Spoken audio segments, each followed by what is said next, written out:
हम जहां उपस्थित हैं यह मोतिहारी नगर निगम का वार्ड नंबर 40 है और इस 40 से प्रत्याशी हैं इंजीनियर मृगेंद्र शंकर उर्फ अतुल। हम जानेंगे उनसे कि इस वार्ड नंबर 40 में इनके नज़रों में क्या समस्या है और जनता ने इनको मौका दिया तो अपने वार्ड 40 का कैसे विकास करेंगे। सबसे पहले आपका स्वागत है हमारे चैनल में। जी, बहुत बहुत धन्यवाद। और मैं समस्त वार्ड 40 की जनता को अभिनंदन करता हूं और उनका आशीर्वाद लेना चाहूँगा। हम यह जानना चाहेंगे आपसे और अपने दर्शकों को यह बताना भी चाहते हैं कि आपके नज़रों में वार्ड नंबर 40 में क्या समस्या है।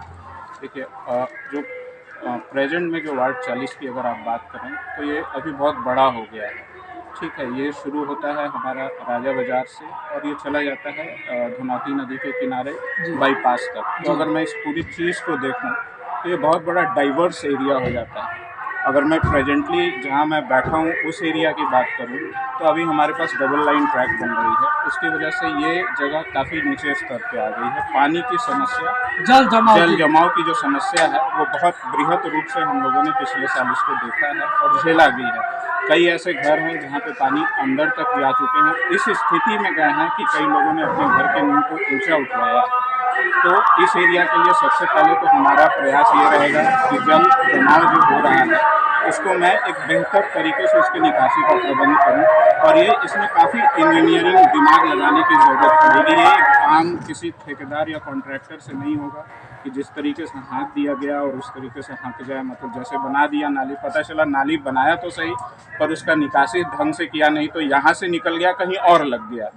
तो अपनी मुसीबत निकाल के किसी दूसरे के सिर पे नहीं डालनी है, बट अपनी समस्या का पूर्ण समाधान समस्या का समाधान करना है और एक रूप मास्टर प्लान के तहत जी ड्रेनेज की व्यवस्था करना है, प्रॉपर ड्रेनेज की व्यवस्था करना है। आधा अधूरा काम, छीछा लेदर वाला काम नहीं करना है कि कुछ पूरा हो ही ना पाए, जस्ट दिखाने के लिए या पेपर वर्क वाला काम नहीं करना। और क्या समस्या है आपके नजरों में? देखिए, अगर मैं पूरे वार्ड की बात करूं, पूरे वार्ड की बात, यहाँ से लेकर धनौती नदी तक, अब तो पूरा वार्ड आपका हो गया जी। तो गली गली में जब आप जाएंगे तो रोड तो सबसे बड़ा समस्या है, पानी निकासी की समस्या बहुत ज़्यादा है। उसके बाद अगर आप जाएँ तो पर्याप्त रोशनी नहीं है। जो बेसिक इंफ्रास्ट्रक्चर जो हम लोगों को चाहिए होता है, सबसे पहला तो चैलेंज हम लोग का वहीं से शुरू हो जाता है। उसके बाद जब मैं और लोगों से जब बात किया तो डाइवर्सिफिकेशन ऑफ पीपल बहुत ज़्यादा है।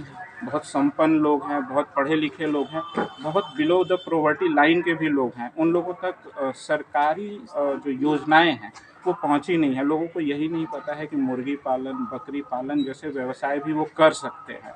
तो जो लोग हैंड टू माउथ हैं, जो डेली स्ट्रगल कर रहे हैं, उनको मैं कैसे लाभ पहुंचा सकूं। अगर हम देखें तो बहुत सारी योजनाएं या फंड जो होती हैं गवर्नमेंट की, वो मार्च अप्रैल महीने में वापस कर दी जाती हैं क्योंकि लोगों से कार्य नहीं हो पाता है। मैं उसको कैसे धरातल पे लेके आऊँगा, ये मेरे पास इसका एक बेहतर प्लान है और अनुभव भी है। और मुझे लगता है इस चीज़ को मैं लोगों तक पहुँचा सकता हूँ।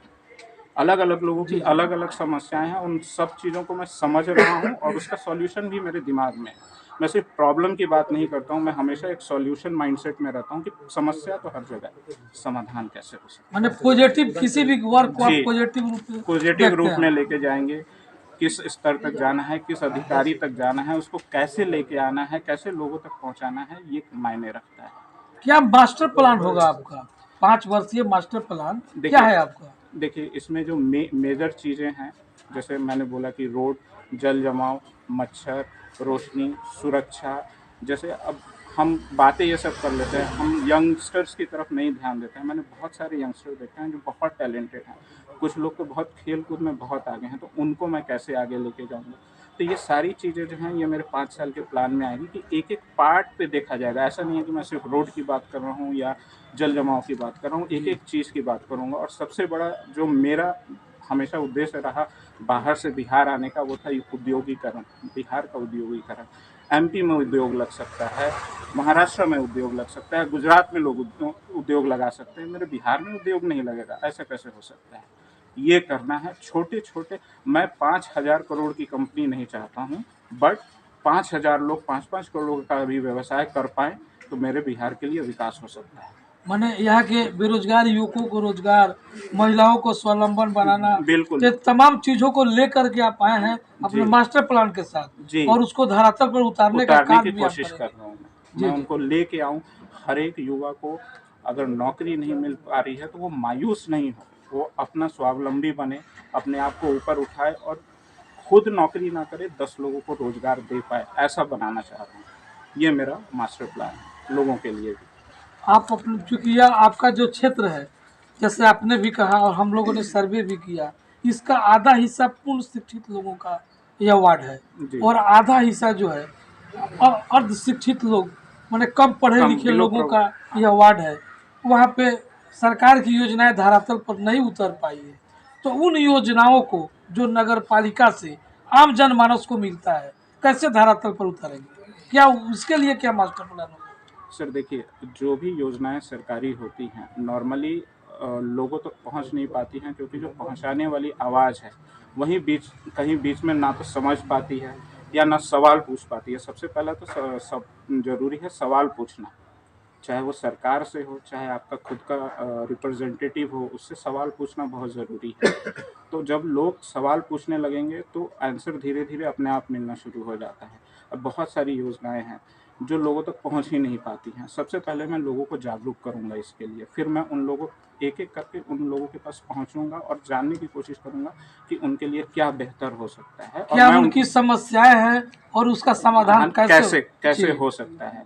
अब जैसे मान लीजिए कुछ युवा मिले जो कुछ करना चाहते थे लेकिन डायरेक्शन लेस हैं तो रोड पे घूम रहे हैं। जब उनसे बात हुई तो बोला कि सर हमको थोड़ा सा भी मदद मिलेगा तो हम एक ठेला ही लगा लेंगे या ये कर लेंगे। मैंने कहा आपके पास बहुत सारी जगहें हैं, आप यहाँ मत्स्य पालन कर सकते हैं, मछली पालन कर सकते हैं, मुर्गी पालन कर सकते हैं, बकरी पालन कर सकते हैं। उन लोगों को ये नहीं पता है कि महिलाओं को 1% पे सरकार लोन दे रही जी है। जी। तो ऐसी चीज़ें जब तक पहुँचेंगी, उनके कान तक नहीं पहुँचेंगी, तब तक उनके दिमाग में उथल-पुथल नहीं होगा।